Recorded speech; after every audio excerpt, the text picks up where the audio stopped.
What's happening, people? Everybody's been talking about this Gervonta Davis and Lamont Roach.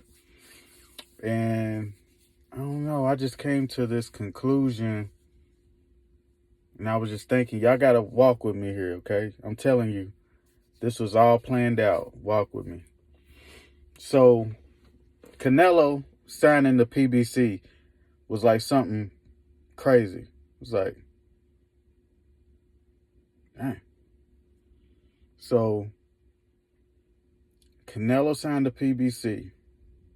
So they had some big money.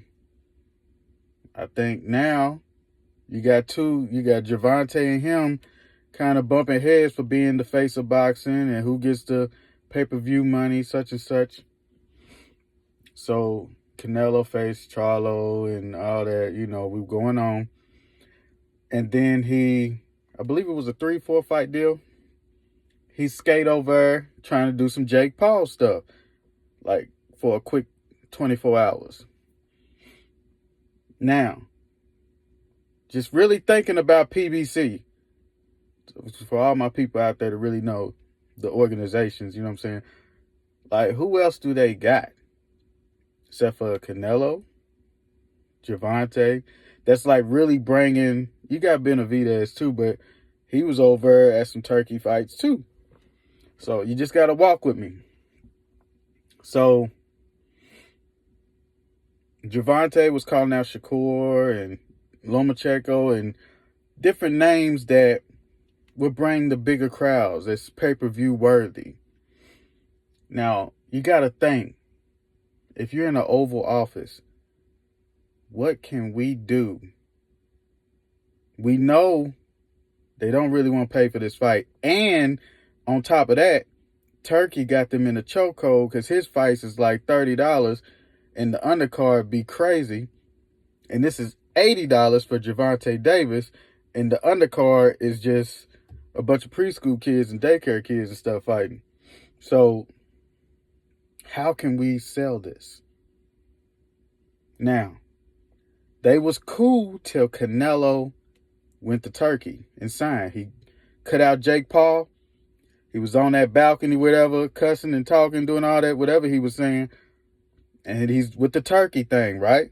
That's got the Crawford fight. Tyson and Jake Paul set another standard for these ticket sales.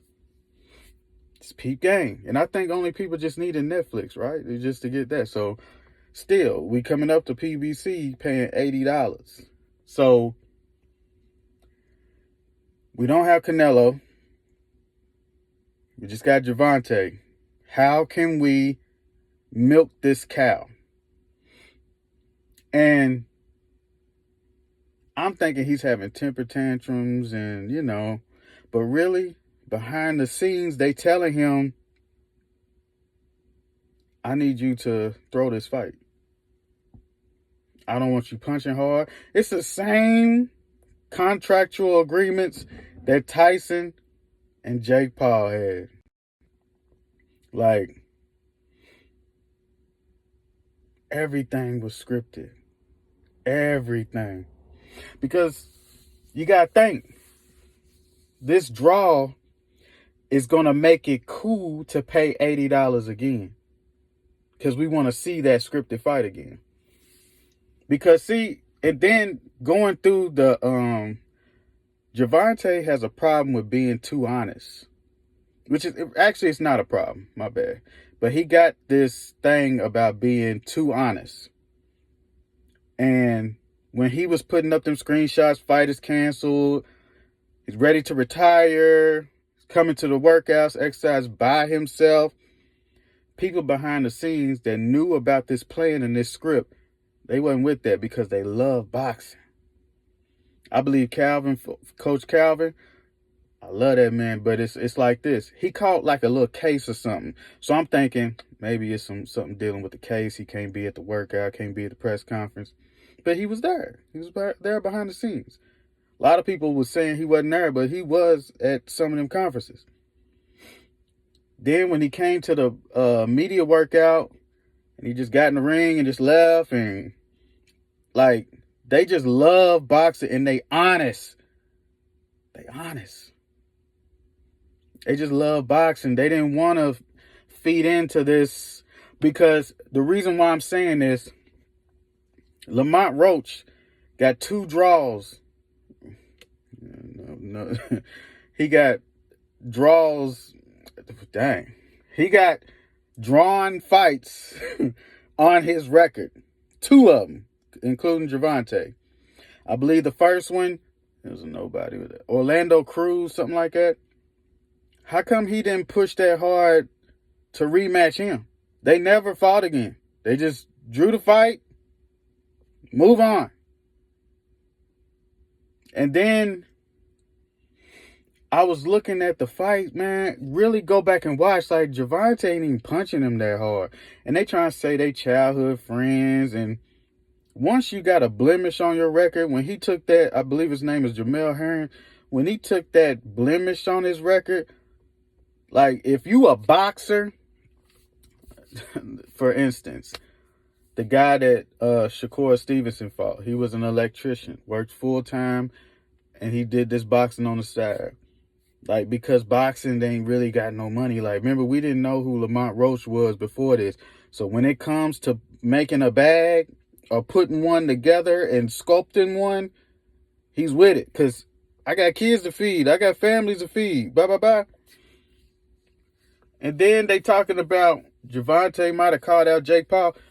Why you going to call out Jake Paul when he's as big and as tall as Terrence Crawford? And you was talking about his wife was 300-something pounds and all this stuff. Go step to that. Bulk up, step to that. Yeah. But, like, and then another giveaway.